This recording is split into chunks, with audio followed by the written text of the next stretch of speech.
Hello everyone, আসসালামু আলাইকুম। Welcome করছি আমার আজকে ভিডিওতে। আশা করছি ভিডিওটির সাথে থাকবেন। অল্প সময়ের মধ্যে কিভাবে ঝটপট আপনি বাইম মাছের আঁশ পরিষ্কার করে একদম ধবধবে সাদা করে ফেলবেন, আজকের ভিডিওতে আমি সেই টিপসটাই শেয়ার করব। আজকের ভিডিওটি সকালে নাস্তা বানানো থেকে শুরু করেছি। আর আজকে সকালের নাস্তায় ছিল পরোটা। অফ ক্যামেরাতে সবগুলো পরোটা বেলে নিয়েছি। এখন পরোটাগুলা একটা একটা করে ছেঁকে নিচ্ছি। আজকে 3 দিন ধরে ঠান্ডা লাগছে, গলা ব্যথা, তারপর কাশি, সর্দি লেগে আছে। তো ঠান্ডা লাগলে বয়সটা একটু কেমন জানি নাক বেঁধে বেঁধে আসে, সো ব্যাপারটা একটু ইগনোর করবেন। যাই হোক, রিকোয়েস্ট করে নিচ্ছি, ভিডিওটি যদি দেখা শুরু করেন তাহলে একটা লাইক দিয়ে শুরু করবেন। আমি অনেক চেষ্টা করি কম তেল দিয়ে পরোটা ভাজার জন্য। পরোটা খেতে সবাই পছন্দ করলেও সকালবেলায় তেল তেলে নাস্তাটা না আমার একদমই ভালো লাগে না। বাস্তবিক পক্ষে তেল বেশি না দিলে পরোটা কিন্তু খেতে ভালো লাগে না, আর পরোটা ফুলতেও চায় না। যদিও আমার জন্য পরোটাগুলোতে আমি একটু কমই তেল দিই। যাই হোক,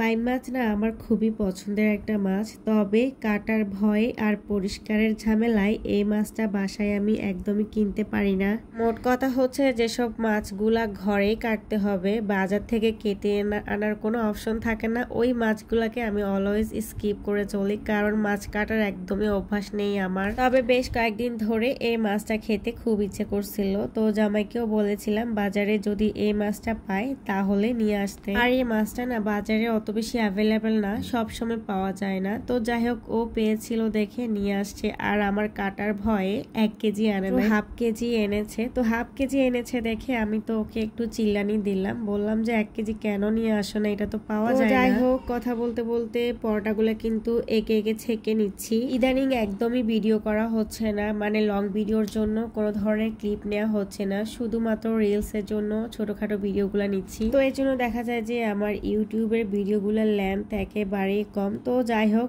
এত ছোট ভিডিও দিলেও কিন্তু কেউ আমার ভিডিওগুলো পুরোপুরি দেখে না বা ভালোভাবে কমেন্টসও করতে চায় না। আসলে সত্য বলতে নতুনদের ভিডিও না কেউ দেখতে চায় না। যখন দেখা যায় এই চ্যানেলটার সাবস্ক্রাইবার কম, এই চ্যানেলের ভিডিওতে ভিউজ নাই, তখন ভিডিওগুলো না সবাই স্কিপ করে। যাই হোক, ইউটিউব জার্নিটা অনেক বড়, জানি না কোন দিন সফল হব, আদৌ কি সফলতা পাবো। তবে আমি ধৈর্য ধরে থাকবো, ধৈর্য ধরে লেগে থাকবো, ইনশাল্লাহ কিছু না কিছু তো হবেই, এইটুকু আশা রাখি। আর এই যে এখন মূল পার্টে চলে এসেছি।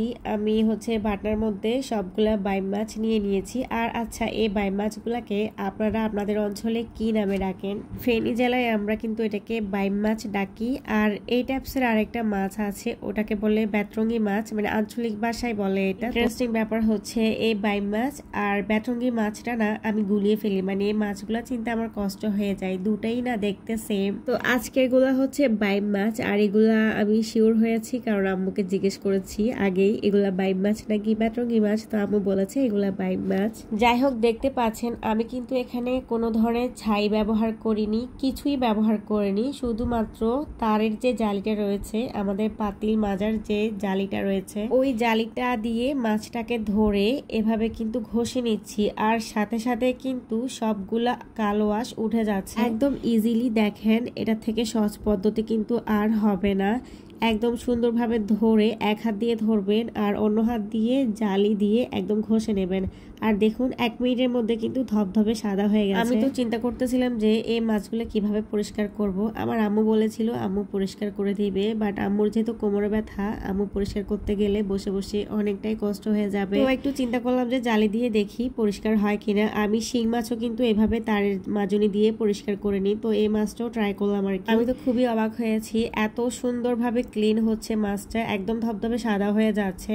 একটা একটা মাছ পরিষ্কার করতেছি আর মনে মনে ভাবতেছি এবার থেকে প্রত্যেক মাসে এই মাছটা কিন্তু আমি অবশ্যই কিনবো, কারণ এখন একদম ইজি প্রসেসে মাছটাকে আমি ক্লিন করতে পারি, সো আর কোনো ভয় নেই এই মাছটা কেনার ক্ষেত্রে। যাই হোক, হাফ কেজি মাছ পরিষ্কার করতে বিশ্বাস করেন আমার মাত্র 10 মিনিট লেগেছে।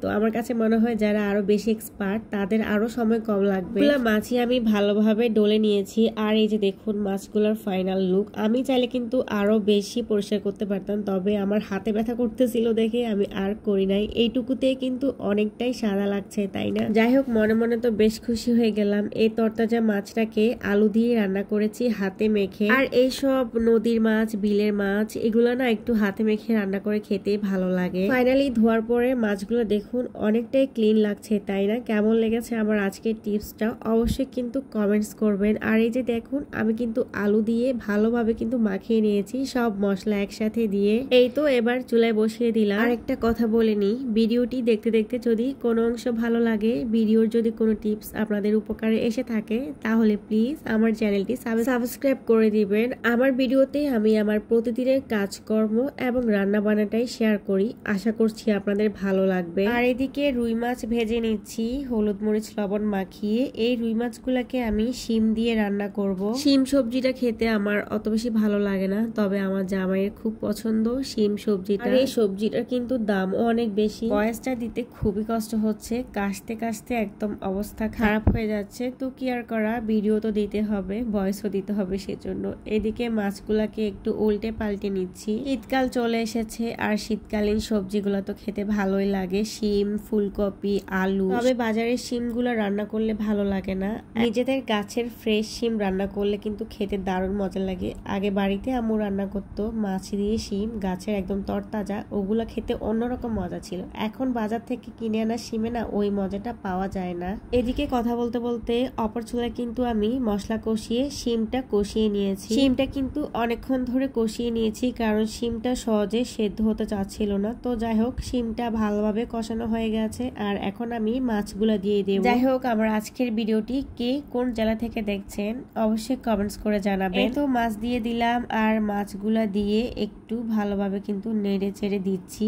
এদিকে একটু পানিও দিয়েছি মাছটা যাতে কষানো হয় শিমের মধ্যে। তো এভাবে শিম আর রুই মাছটা রান্না করেছি। রান্নাটা খেতে কিন্তু ভালোই লেগেছে। শীতের প্রথম সবজি রান্না করলাম। এদিকে জামাই নিজের হাতে একটা ইউনিক নাস্তা বানালো চিপস দিয়ে।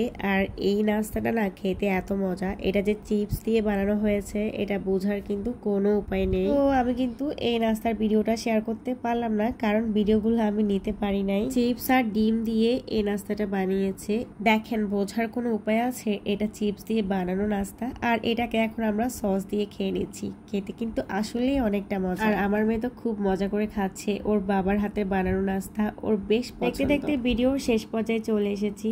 পুরো ভিডিওটি কেমন লেগেছে অবশ্যই কমেন্টস করে জানাবেন। সবাই ভালো থাকবেন, সুস্থ থাকবেন। আল্লাহ হাফেজ।